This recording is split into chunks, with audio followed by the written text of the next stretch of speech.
Deixa eu te perguntar uma coisa. A gente, enfim, a gente precisa tocar no assunto, porque estamos O aqui... elefante na sala. O elefante na sala. Fica à Precisamos falar vontade, disso. pergunte tudo que você quiser. Não é nem perguntar. É porque, na verdade, assim, a gente tem muito orgulho de ser um podcast, o primeiro podcast oficialmente de audiovisual feminino. E a gente tem um público feminino crescente, né? E aí, enfim, na divulgação e tudo mais, é sempre aquela coisa de, poxa, mas esse cara e não sei o quê e tudo mais. Eu falei, vamos conversar. A gente vai conversar com todo mundo e vai... o que tiverem que ouvir é melhor que ouçam de você, não é? Porque... Que é impressionante como eu tive pouca oportunidade de falar, né? Pois é. Tem muita gente falando de mim. Mas você eu mesmo...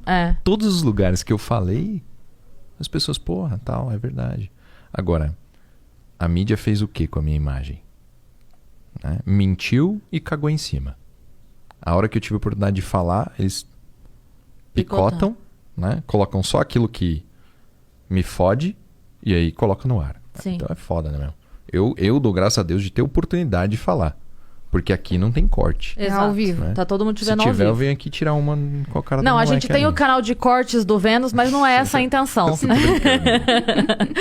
Aqui São só está fragmentos. ao vivaço. Ao vivaço. É. Pode... conta o que você tiver vontade de contar e a gente... É que a história em si eu já contei muitas vezes. Sim. Né? Então é mais legal responder aquilo que... Assim, do que você sabe, o que você ouviu, tal, o que te deixa curiosa, o que você gostaria de saber. Tem umas perguntas muito legais, assim. A vida inteira, desde que eu entrei na polícia, toda vez que eu encontro alguém baleado, que foi baleado, eu pergunto pra ele, como é que foi? Mas e aí? Doeu? E não sei o quê.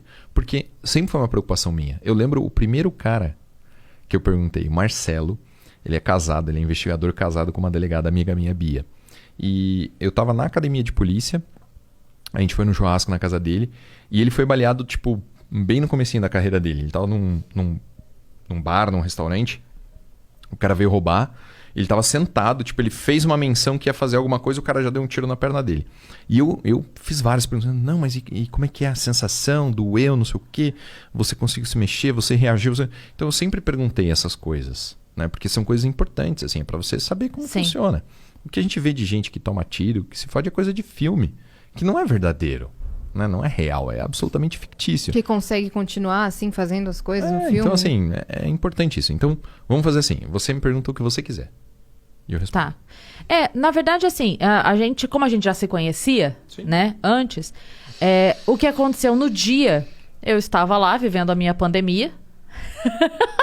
Todos estávamos. Todos estávamos. E aí começa um monte de gente me mandando no WhatsApp. O que aconteceu com o Paulo? O que aconteceu com o Paulo? Eu falei, não sei. Eu espero que o mesmo que todo mundo. Ele está em casa, se cuidando e usando máscaras e álcool em gel. Eu espero. E eu não estava sabendo de absolutamente nada. O meu contato para notícias foi o Mal. Que foi o meu link do tipo... Tá todo mundo me perguntando o que aconteceu com o Paulo. O que aconteceu com o Paulo, sabe? E aí começou a pipocar umas coisas que eu falava, pera... A gente não é melhor amigo do mundo, mas eu conheço um pouquinho o Paulo. Tem coisa que não tá batendo. E aí, obviamente, fiquei na minha. Eu falei, bom, deixa ele sair dessa e ele mesmo diz e explica. Mas ali, só na minha conversa com o Mal, tipo assim, existe um caminho de coisas e essas coisas... O que você estava falando agora há pouco. As marcas não batem com o negócio. E na nossa conversa. Mas eu sei que a notícia foi dada de uma forma que depois que outras coisas aconteceram, elas não foram desditas. É claro só que esqueceram. Não. Que absurdo, né? Falar a verdade. O que me espanta é só assim, foi dito... dito A, foi dito A.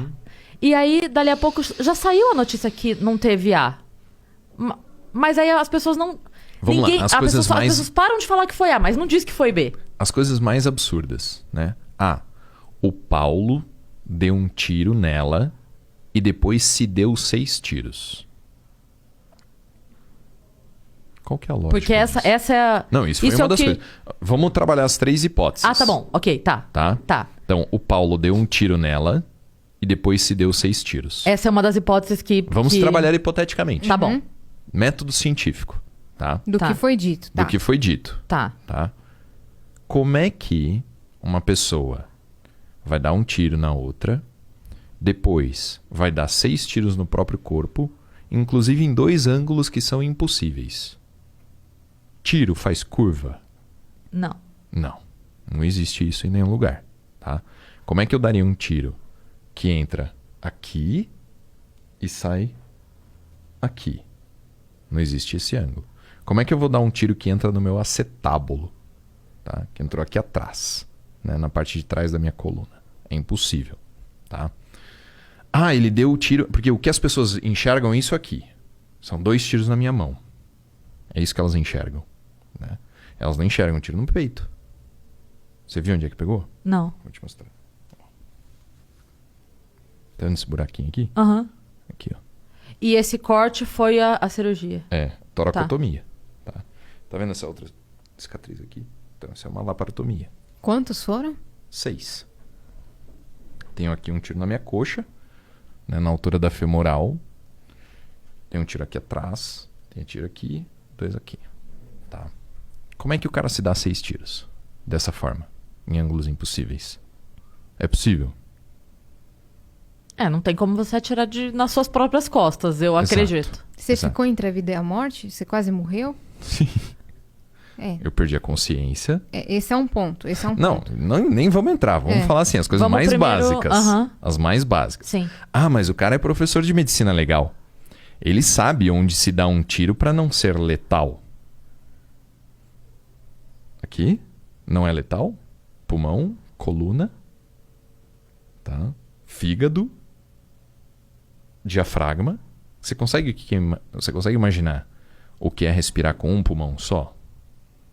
Tá? Porque o pulmão, quando você fura ele é que nem um balão. Ele murcha. Ele não funciona mais.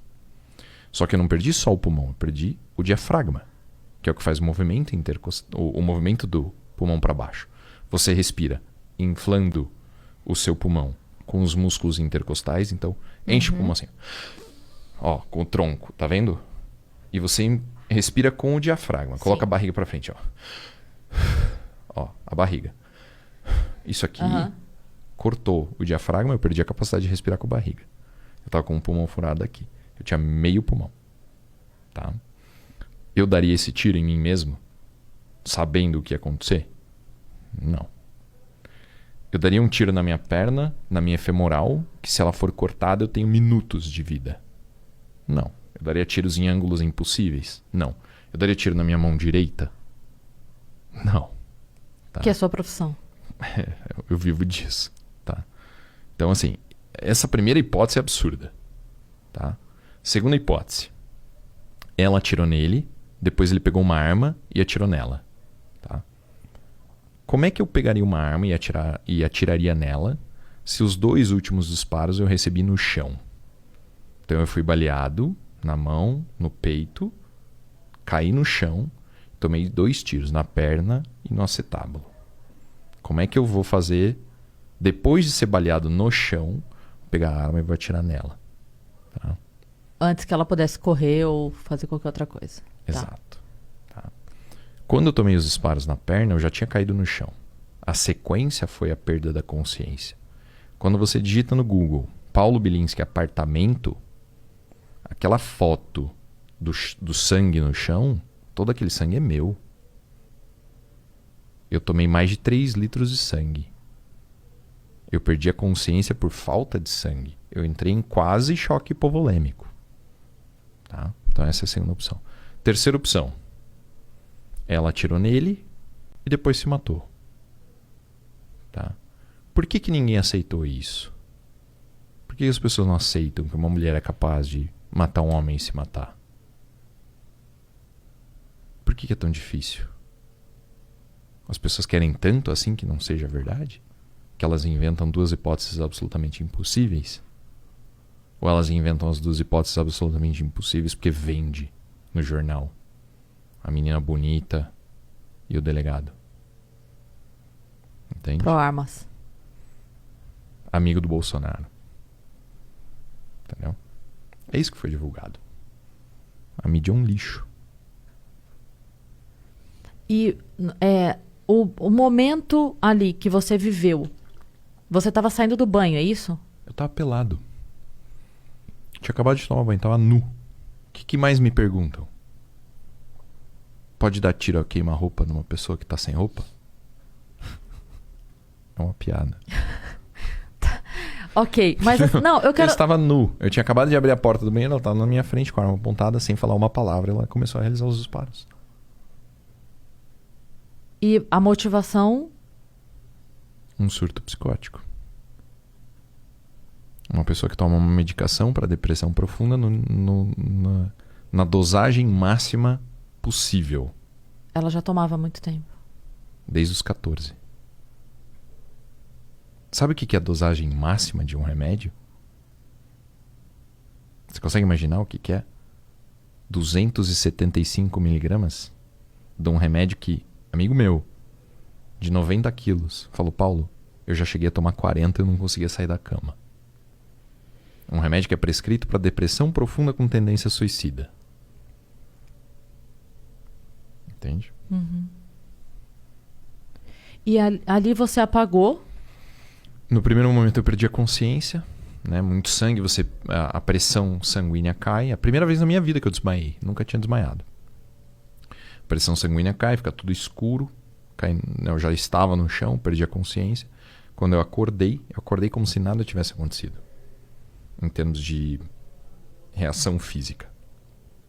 Eu acordei e sentei. Tem uma mancha na parede, assim, que é as minhas costas encostando na parede. Eu acordei e sentei. Eu tentei levantar, não conseguia levantar porque eu estava com o acetábulo fraturado. O fêmur, ele encaixa na bacia, certo? Esse osso aqui do encaixe chama acetábulo.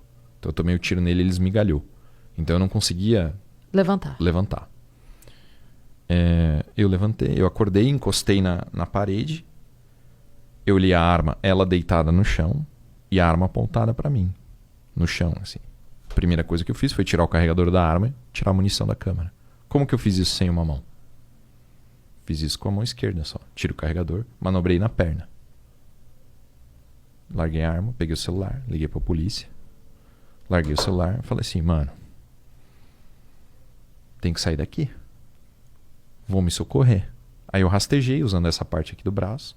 Rastejei do banheiro da minha casa até a porta, abri a porta, rastejei até o hall de entrada, bati na porta do vizinho, ele não atendeu, chamei o elevador, entrei no elevador, apertei o 0, desci, saí no hall, a polícia já estava lá.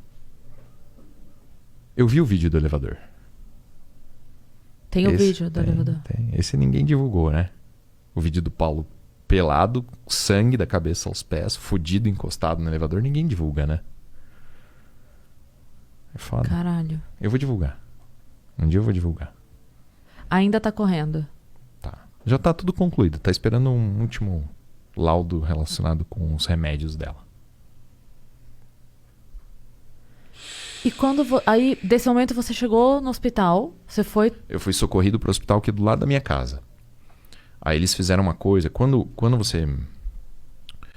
A caixa torácica, ela funciona sem ar. Então, se eu pegar uma agulha de crochê agora, fizer um buraco no seu peito e entrar ar dentro do seu peito, seu pulmão não funciona mais. Porque ele precisa da ausência de ar para...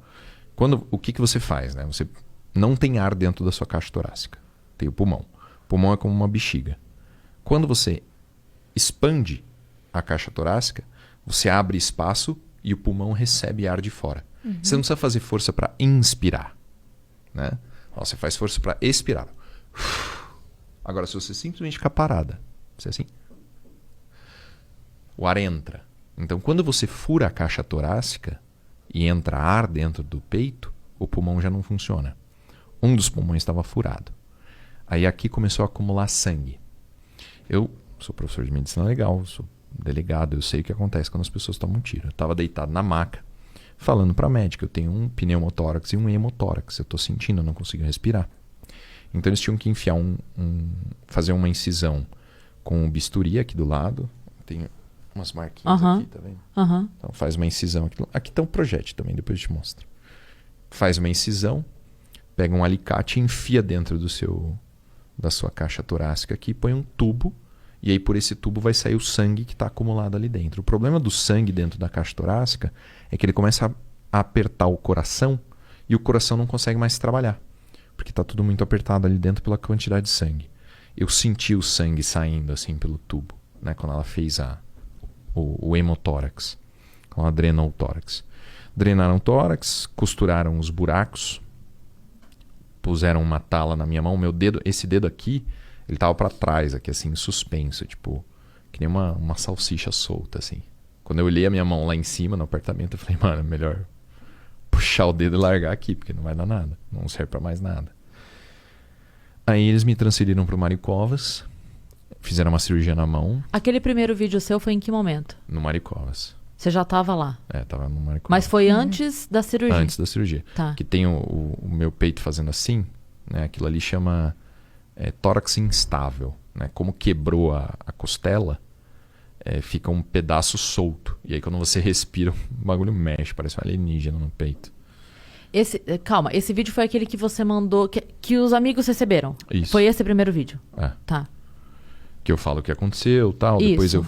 Depois eu faço outro que eu pedi doação de sangue, que eu ia passar por uma cirurgia. Ah, sim. Não, mas aquele primeiro, que é o primeiro, tipo assim, gente, tô aqui e tal, blá, blá. Tá. Foi okay. no Mário Covas. Tá. E aí você entrou pra cirurgia? Aí eu fiz primeiro uma cirurgia na mão, porque eu tava estável. Né? Eu tava respirando, meu coração tava batendo, o sangue que tava aqui tava saindo. Aí no dia seguinte eu tava perdendo muito sangue. Né? Já tava inconsciente e tal, os médicos... Mas não, a gente vai ter que abrir pra ver o que tá sangrando. Essa cirurgia da mão foi a mais rápida? Foi a mais simples? Na verdade, eles não fizeram nada, eles só fecharam o buraco, não consertaram a minha mão. Minha mão eu comecei a consertar depois que eu saí da UTI. Eles só fecharam o buraco, só costuraram. Tá. Meu Deus. Porque era um momento... Não, que não tinha especialista de mão. Especialista de mão é super, super raro. Né? Só costuraram o buraco e pronto. Aí no dia seguinte eu tava perdendo muito sangue, não sabia de onde estava vindo o sangue. Aí resolveram abrir, né? Abriram todo o meu... Essa cirurgia na barriga chama laparotomia. Eles abrem a sua barriga e tiram todos os órgãos de dentro e vão inspecionando para ver o que tá furado. E aí costura. Então tinha uma lesão de fígado, tinha lesão do diafragma, e costuraram tudo isso. E põe de volta. É super legal, depois pesquisa no YouTube, laparotomia. Obrigada.